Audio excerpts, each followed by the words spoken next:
গ্রীষ্মের দাবদাহে গণতন্ত্রের বড় প্রক্রিয়া ভোট। ভারতবর্ষের লোকসভা ভোটের আগে প্রত্যেক দিন গরমের তাপমাত্রা 40 ডিগ্রি ছাড়িয়েছে। এমতো পরিস্থিতিতে ভোট প্রচারের সমস্যায় পড়ছেন প্রার্থীরা, সেই সাথে দলীয় কর্মীরা। তাদের নিয়ে ভোটে প্রচার করতে নিয়মিত অসুবিধায় পড়তে হচ্ছে রাজনৈতিক দলের।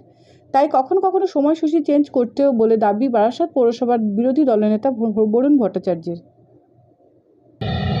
এই রকম অভিজ্ঞতা খুব কম আছে।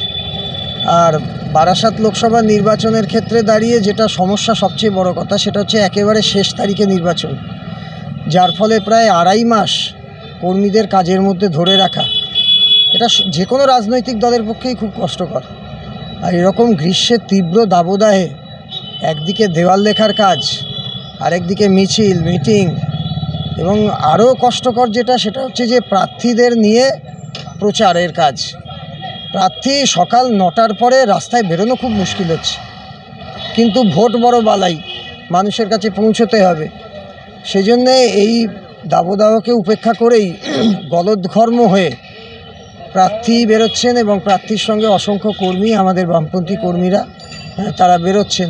অন্যদিকে উত্তর 24 পরগনা জেলার বিজেপি নেতৃত্ব শঙ্কর চ্যাটার্জি মনে করেন, এই ভোট গণতন্ত্রের বড় প্রক্রিয়াকে চালাতে গরমকে উপেক্ষা করে এগিয়ে যেতে হবে, কিন্তু গরমে সুস্থ থেকে ভোটের কাজ করতে হবে। তার জন্য যাবতীয় প্রক্রিয়া গ্রহণ করতে হবে। গণতন্ত্র বিশ্বের সমাদৃত এবং অনেক শক্তিশালী গণতন্ত্র ভারতবর্ষে। এই প্রখর রৌদ্রতাপের মধ্যে দিয়ে এই ভোট প্রক্রিয়া চলছে, সমস্যা কিছু হচ্ছে, এবং তার মধ্যে থেকে কিন্তু আজকে ভারতবাসীরা এই প্রক্রিয়াতে অংশগ্রহণ করছে। তার পার্সেন্টেজ কোনটা কম নয়, ভালোই পার্সেন্টেজ দেখা যাচ্ছে তারা ভোটে অংশগ্রহণ করছে। কেন এই ভারতবর্ষের গণতন্ত্র আজকে এত শক্তিশালী, যাতে প্রত্যেকেই এই প্রক্রিয়ায় অংশগ্রহণ করে এবং প্রত্যেকের মতামত তারা ব্যক্ত করে। কিন্তু এই প্রখর গরমে আমি প্রত্যেককে বলবো, দলমত নির্বিশেষে বলবো, জল বেশি করে খান, ডাব খান, ওআরএস খান, প্রচারে করুন। কেন গণতন্ত্র ব্যাপারটা কোনো শাসক দলের নয়, সবার গণতন্ত্র, সব পলিটিক্যাল পার্টির এই প্রক্রিয়ায় অংশগ্রহণ করেছে এবং এটা অত্যন্ত শক্তিশালী।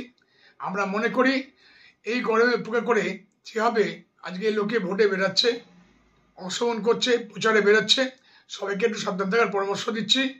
আর এই প্রক্রিয়া যেন সুষ্ঠুভাবে চলে, সবাইকে আবেদন রাখছি। বারাসাতের চেয়ারম্যান অশ্বনী মুখোপাধ্যায় জানিয়েছেন, আগে থেকে সময়সূচি তৈরি হয়ে থাকে। গরম বৃষ্টি উপেক্ষা করেই আমাদের প্রচার সারতে হবে। আমরা সারা বছর মানুষের সঙ্গে থাকি, গরমেও আছি, তবে গরম যে অসহ্য তা মানছেন অশ্বনী মুখোপাধ্যায়। সত্যি কথা বলতে গেলে অসহনীয় গরম সূর্য ওঠার পর থেকে, কিন্তু সেই দাবদাহকে উপেক্ষা করে আমরা যারা রাজনৈতিক কর্মী, যাদের নেত্রী মমতা বন্দ্যোপাধ্যায়, যাদের সেনাপতি অভিষেক বন্দ্যোপাধ্যায়, এই লোকসভার নির্বাচন তাদের কাছে পাখির চোখ। তাই স্বাভাবিকভাবেই কোনো তাপপ্রবাহে ঘরের মধ্যে কেউ বসে নেই। আজ সকালেই যেমন আমার কর্মসূচি ছিল সকাল 8:30 থেকে 10:30, মিত্রপাড়া রোডে লোকের বাড়ি বাড়ি গিয়ে আমাদের মাননীয় প্রার্থী ডক্টর কাকলি ঘোষ দস্তিদারের সমর্থনে আশীর্বাদ ভিক্ষা করলাম। অলমোস্ট 200-250 বাড়ি, মানুষের সাথে কথা বলা, তাদের কোনো অভিযোগ থাকলে সেগুলো শোনা, এবং কেন ডাক্তার কাকলি ঘোষ দস্তিদারকে ভোট দেবেন সে বিষয়ে সংক্ষিপ্ত আকারে ব্যাখ্যা করা। কারণ মানুষও কষ্ট পাচ্ছেন ঘরের মধ্যে অসহনীয় গরম। কিন্তু এই নির্বাচন যুদ্ধে আমরা যারা কাকলি ঘোষ দস্তিদারের এই যুদ্ধের সৈনিক, তারা প্রত্যেকেই মাথা পেতে সেই গরমকে নিয়ে, গরম বা বৃষ্টি যাই হোক না কেন, আশীর্বাদ হিসেবে লড়াইয়ে কিন্তু 1 ইঞ্চি জায়গা কাউকে ছাড়ব না, এই প্রত্যয়, এই বিশ্বাস নিয়ে আমরা সংগ্রাম করে চলেছি। 1 জুন মানুষ তার মত প্রকাশ করবেন ডাক্তার কাকলি ঘোষ দস্তিদারের পক্ষে, এই বিশ্বাস রেখে।